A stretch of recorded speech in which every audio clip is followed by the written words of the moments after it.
കൂട്ടുകാരെ, എല്ലാവർക്കും ലിറ്റിൽ തോട്ട്സിലേക്ക് സ്വാഗതം. എൻ്റെ പേര് വിഷ്ണു. ഇതെൻ്റെ ഫസ്റ്റ് യൂട്യൂബ് വീഡിയോ ആണ്. അപ്പോൾ നമ്മുടെ ഇന്നത്തെ കണ്ടന്റ് എന്ന് പറഞ്ഞാൽ വാട്ട് ഈസ് എർത്ത്, എന്താണ് ഭൂമി. ഇതിനെക്കുറിച്ച് എനിക്കറിയാവുന്ന ഞാൻ ബുക്ക് വായിച്ചിറങ്ങിയതിൽ നിന്നും പിന്നെ ഞാൻ മറ്റുള്ള യൂട്യൂബ് വീഡിയോസ് കണ്ടതിൽ നിന്നും എനിക്കറിയാവുന്ന പരിമിതമായ അറിവുകളാണ് നിങ്ങളുമായിട്ട് ഞാൻ പങ്കുവയ്ക്കാൻ ആഗ്രഹിക്കുന്നത്. അപ്പോൾ അതിനു മുമ്പ് ഞാൻ എങ്ങനെയാണ് ഈ സ്പേസിനെ കുറിച്ച് ഇത്രയും താല്പര്യപ്പെടാൻ കാരണം എന്താണെന്ന് ഞാൻ ഇപ്പോൾ ഒന്ന് പറയാം. നമ്മുടെ ലോക്ക്ഡൗൺ സമയത്ത് സ്കൂളൊന്നും ഇല്ലല്ലോ, ഓൺലൈൻ ക്ലാസ് സമയത്ത് മറ്റുള്ള കുട്ടികളെ പോലെ ഞാനും ഗെയിമൊക്കെ കളിക്കുമായിരുന്നു. ആ സമയത്ത് എൻ്റെ പേരൻസ് പറഞ്ഞു, മോനെ ഈ ഗെയിം കളിക്കുന്ന സമയത്ത് നീ ആ യൂട്യൂബിൽ ആ സോളാർ സിസ്റ്റത്തെക്കുറിച്ചും എല്ലാം നോക്കി പഠിക്കും. ആദ്യം 2-3 വീഡിയോസൊക്കെ കണ്ടിട്ട് എനിക്ക് വലിയ ഇൻട്രസ്റ്റ് ഒന്നും തോന്നിയില്ല. പിന്നെ ഞാൻ കണ്ടുകൊണ്ടിരുന്നു. അങ്ങനെ വന്നപ്പോൾ എനിക്ക് ഇൻട്രസ്റ്റ് കൂടി വന്നു. ഇപ്പം എൻ്റെ ഏറ്റവും ഫേവറേറ്റ് സബ്ജക്റ്റാണ് ആസ്ട്രോണമി. അപ്പം നമ്മൾ വീണ്ടും തിരിച്ച് കണ്ടന്റിലേക്ക് തന്നെ വരാം. വാട്ട് ഈസ് എർത്ത്, എന്താണ് ഭൂമി. ഭൂമിനെക്കുറിച്ച് പറയുന്നതിന് മുമ്പ് തന്നെ നമ്മൾ സോളാർ സിസ്റ്റം എങ്ങനെയാണ് ഉണ്ടായതെന്ന് അറിയേണ്ടത് അത്യാവശ്യമാണ്. സോളാർ സിസ്റ്റം ഉണ്ടാകുന്നതിന് മുമ്പ് സോളാർ സിസ്റ്റം നിലനിന്നിരുന്ന ആ ഭാഗത്ത് മൊത്തം പൊടിപടലങ്ങളായിരുന്നു. എന്ന് വെച്ചാൽ പൊടിപടലങ്ങളായിരുന്നു. അതിന് പറയുന്ന ഒരു പേരുണ്ട്. അതിന് പറയുന്നത് സോളാർ നെബുല എന്നാണ് അതിന് പറയുന്ന പേര്. ഈ സോളാർ നെബുലയുടെ നടുക്കുണ്ടായ ഗ്രാവിറ്റേഷണൽ ഫോഴ്സ് അല്ലെ കാന്തിക ശക്തി കാരണം ചുറ്റുമുണ്ടായിരുന്ന പദാർത്ഥങ്ങളിൽ ഹീലിയവും ഹൈഡ്രജനും കൂട്ടിയോജിക്കുകയും അത് സൂര്യനായി രൂപപ്പെടുകയും ചെയ്തു.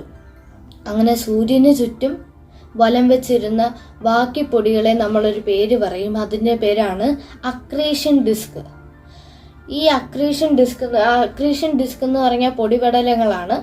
ഈ പൊടിപടലങ്ങളിൽ നിന്ന് ഉണ്ടായതാണ്, ഈ പൊടിപടലങ്ങൾ കൂടി ചേർന്നുണ്ടായതാണ് നാം ഇപ്പോൾ കാണുന്ന 8 പ്ലാനറ്റുകളായ മെർക്കുറി, വീനസ്, എർത്ത്, മാർസ് തുടങ്ങിയവ. അപ്പം അതിൽ നമ്മുടെ സൗരയൂഥത്തിലെ 8 ഗ്രഹങ്ങളിലെ ഒരു ഗ്രഹമായ ഭൂമിയെ കുറിച്ചാണ് നമ്മൾ ഇന്ന് പറയാൻ പോകുന്നത്. ഭൂമി, എർത്തിനെ കുറിച്ച് നമ്മൾ ബേസിക് ആയിട്ടുള്ള കാര്യങ്ങൾ പറയുമ്പോൾ ഭൂമിയിൽ 2 ഭാഗവും വെള്ളമായിരുന്നു. അത് നമുക്കറിയാവുന്നതാണ്. പിന്നെ ഭൂമിയുടെ അന്തരീക്ഷത്തിൽ 78% നൈട്രജനും 21% ഓക്സിജനുമാണെന്ന് നമുക്കറിയാം. ബാക്കി 1% കാർബൺ ഡയോക്സൈഡ്, ആർഗൺ തുടങ്ങിയ വാതകങ്ങളാണ്.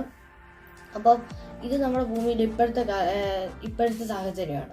പക്ഷേ അന്നത്തെ കാലത്ത് എന്ന് വെച്ചാൽ ഭൂമി ഉണ്ടായ ആ സമയത്ത് ഭൂമി എങ്ങനെയായിരുന്നു എന്നതാണ് ഞാൻ ഇനി പറയാൻ പോകുന്നത്. അന്ന് ഈ റേഡിയേഷൻ കാരണം ഭൂമിയിൽ അതികഠിനമായ ചൂടായിരുന്നു. ഗ്രീൻ ഹൗസ് വാതകങ്ങളായ മീഥേനും മറ്റു വാതകങ്ങളും എല്ലാം കാരണം ഭൂമിയിൽ അതികഠിനമായ ഒരു ജീവിക്കാൻ പറ്റാത്ത തരത്തിലുള്ള ചൂടായിരുന്നു. അതേപോലെ ഭൂമിയിൽ അന്ന് ഓക്സിജൻ ഒന്നും ഉണ്ടായിരുന്നില്ല.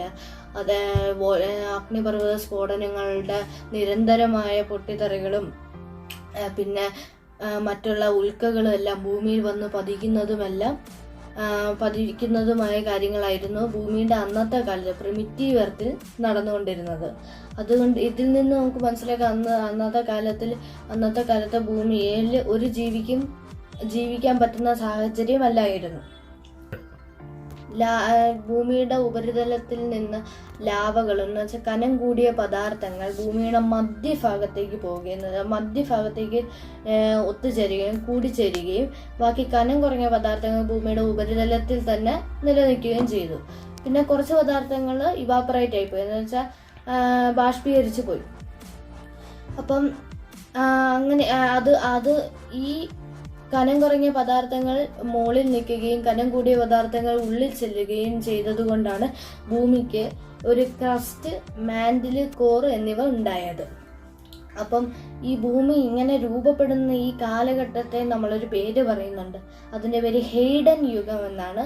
460 മുതൽ 400 ബില്യൺ വർഷങ്ങൾ മുമ്പ് വരെ ഉള്ള കാലഘട്ടത്തെയാണ് നമ്മൾ ഹെയ്ഡൻ യുഗം എന്ന് പറയുന്നത്. ഈ ഹെയ്ഡൻ യുഗത്തിൽ ഭൂമി ഒരു ബൊമ്പാർഡ്മെന്റ് സ്റ്റേജ് ആയിരുന്നു. ബൊമ്പാർഡ്മെന്റ് പേര് കേട്ട് പേടിക്കേണ്ട. ബൊമ്പാർഡ്മെന്റ് എന്ന് പറഞ്ഞാൽ പൂർണ്ണമായും രൂപം കൊള്ളാൻ പറ്റാത്ത ഗ്രഹങ്ങൾ മറ്റ് പൂർണ്ണമായും രൂപം കൊണ്ട ഗ്രഹങ്ങളിലേക്ക് ചെന്ന് പതിക്കുന്നതിനെയാണ് നമ്മൾ ബൊമ്പാർഡ്മെന്റ് സ്റ്റേജ് എന്ന് പറയുന്നത്. ആ കാലഘട്ടത്തിൽ ഭൂമി ഒട്ടും നമുക്ക് വാസയോഗ്യമല്ലാത്ത ഒരു സിറ്റുവേഷനിലായിരുന്നു. ഭൂമി എന്ന് പറഞ്ഞാൽ ഒട്ടും നമുക്ക് ചിന്തിക്കാൻ പോലും പറ്റാത്ത അവസ്ഥയിലായിരുന്നു അന്ന് ഭൂമി. ആ സമയത്താണ് ഭൂമിയിൽ തിയ എന്ന് പറയുന്ന ഒരു ഗ്രഹം വന്ന് കൂട്ടിയിടിക്കുന്നത്. അങ്ങനെ ആ കൂട്ടിയിടിച്ച് ഭൂമിയിൽ നിന്ന് വിണ്ടു മാറിയ ഭാഗങ്ങളാണ് ചന്ദ്രനായി രൂപപ്പെട്ടത്.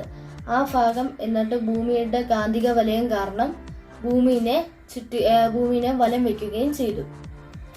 ഞാൻ പറഞ്ഞല്ലോ നേരത്തെ, ഈ ഭൂമിയുടെ കനം കൂടിയ പദാർത്ഥങ്ങൾ ഭൂമിയുടെ മധ്യഭാഗത്തേക്ക് ചെന്നു എന്ന്. ഈ മധ്യഭാഗത്ത് ചെന്ന ഈ പദാർത്ഥങ്ങളിൽ ലോഹങ്ങളുണ്ടായിരുന്നു. ഈ ലോഹങ്ങൾക്ക് എനർജി ഉണ്ട്, എന്നുവെച്ചാൽ മാഗ്നറ്റിക് എനർജി ഉണ്ട്. ഈ മാഗ്നറ്റിക് എനർജിയാണ് ഭൂമിക്കൊരു കാന്തിക വലയം ഉണ്ടാക്കിയത്. ഈ കാന്തിക വലയമാണ് നമ്മുടെ സൂര്യനിൽ നിന്നുള്ള ഈ വളരെ അപകടകരമായ സോളാർ ഫ്ലെയറിൽ നിന്നും ഭൂമിയെ രക്ഷിക്കുന്നത്. ഇനി ഭൂമിയെ കുറിച്ച് പറയുമ്പോൾ നമുക്ക് 2 യുഗങ്ങളെ കുറിച്ച് പറയാനുണ്ട്. ആർക്കിയൻ എറയും പ്രൊട്ടറോസോയിക് എറയെ കുറിച്ചാണ് നമുക്ക് പറയാനുള്ളത്. അത് എന്തായുണ്ട് നമ്മൾ അടുത്ത വീഡിയോയിലേക്ക് മാറ്റിയിരിക്കുകയാണ്, അടുത്ത പാർട്ടിലായിട്ട് വരും. അപ്പോൾ ഇതുവരെയുള്ള കാര്യങ്ങൾ എല്ലാവർക്കും മനസ്സിലായെന്ന് വിചാരിക്കുന്നു. ഇതുവരെയുള്ള കാര്യം എനിക്ക് വല്ല തെറ്റ് പറ്റിയിട്ടുണ്ടെങ്കിൽ നിങ്ങൾക്ക് പറയാവുന്നതാണ്. എല്ലാവരും, ഇതെൻ്റെ ഫസ്റ്റ് യൂട്യൂബ് വീഡിയോ ആണ്. എല്ലാവരും ഈ വീഡിയോ സബ്സ്ക്രൈബ് ചെയ്യുക, ലൈക്ക് ചെയ്യുക, ഷെയർ ചെയ്യുക. കൂടെ നിങ്ങളുടെ അഭിപ്രായങ്ങൾ കമൻറ്റ് ബോക്സിൽ രേഖപ്പെടുത്താനും മറക്കരുത്. അതുവരെ നമുക്കിനി അടുത്ത വീഡിയോയിൽ കാണാം. അതുവരെ എല്ലാവർക്കും ഗുഡ് ബൈ.